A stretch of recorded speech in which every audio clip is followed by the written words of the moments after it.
दुख न सही तो सोना बुझ दिल के बतिया काट ले बुझना गीतो देखी के सुरतिया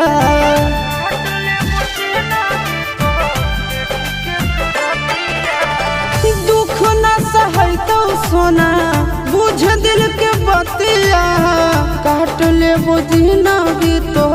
देखी के सुरतिया मना लबेला आशीष के सबके छोड़े